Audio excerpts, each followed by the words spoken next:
Praise the Lord. லூக்கா 3ஆம் அதிகாரம் 49வது வசனம். அந்த அதிகாரத்தில் இயேசு பிறந்து பெரியவனாகி 12 வயதாக இருக்கும்போது இஸ்ரவேல் தேசத்தில் எருசலேம் நகரத்தில் ஒரு பண்டிகை வருது. அப்போ அங்கே இயேசு அங்கே போகிறாங்க அவங்க ஃபேமிலியோட.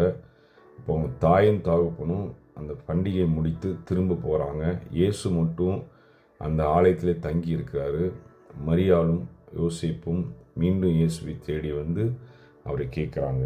அதற்கு அவர், நீங்கள் ஏன் என்னை தேடுகிறீர்கள்? என் பிதாவுக்கு அடுத்தவைகளில் நான் இருக்க வேண்டியதாக இருக்குது என்றார் இயேசு. அப்போ இயேசு 12 வயசுலே வந்து பிதாவின் சித்தத்தை செய்ய தொடங்கிட்டார். இன்னைக்கு நான் யாரெல்லாம் பிதாவின் சித்தத்தை செய்ய தொடங்க வேண்டும்னா, நம்ம சின்ன பிள்ளையிலேருந்து பிதாவினுடைய சித்தத்தை நம்ம அறிந்து கொள்ள முதலாவது வேண்டும். அதுக்கு பிறகு நம்ம சரீரம் வந்து மறுரூபம் ஆகணும். உலகப்புறமான காரியத்துக்கு நம்ம போகக்கூடாது. உலகத்தை நம்ம ஜெயிக்க வேண்டும். நம்ம பரலோகத்திலே நம்மளுடைய வேலைப்பாடு அதிகமாக இருக்க வேண்டும். இந்த 3 காரியத்தில் ஒரு கிறிஸ்துவன் இருக்க வேண்டும். அப்படி இருந்தால் பிசாசு ஒரு காலமும் நம்மளை ஜெயிக்க முடியாது. பிதாவின் சித்தம்னு என்னென்னா, நீங்கள் இயேசுவிடத்தில் முதல்ல புறஜாதியில் இருந்தீங்கன்னா, இயேசுவை ஏற்றுக்கொள்ள இருந்தீங்கன்னா, முதல்ல இயேசுக்குள்ளே வாங்க. இயேசுவே என் பாவங்களை மன்னிங்க, என் மீறுதலை மன்னிங்க, என் சாபத்தையும் பாவத்தையும் இந்த சிலுவையில் ஏற்றுக்கொண்டீங்க அப்படின்னு சொல்லி உங்கள் இருதயத்தில் நீங்கள் விசுவாசித்து என்னை ஏற்றுக்கொள்ளுங்க அப்படின்னு சொன்னீங்கன்னா நீங்கள் இயேசுக்குள்ளே முதலாவது வந்துடுவீங்க.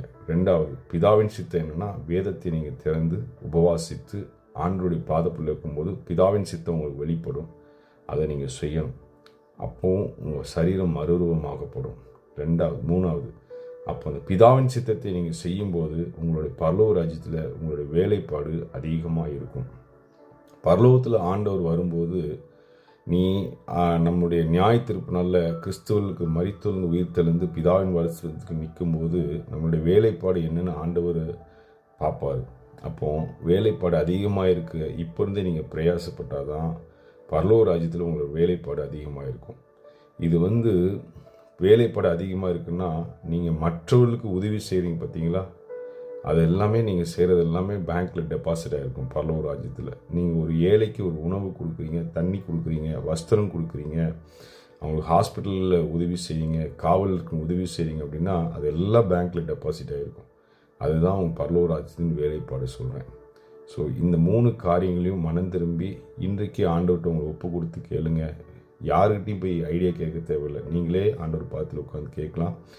பரலோக ராஜ்யம் சமீபமாக இருக்குது. மனம் திரும்புங்கள். ஆமென்.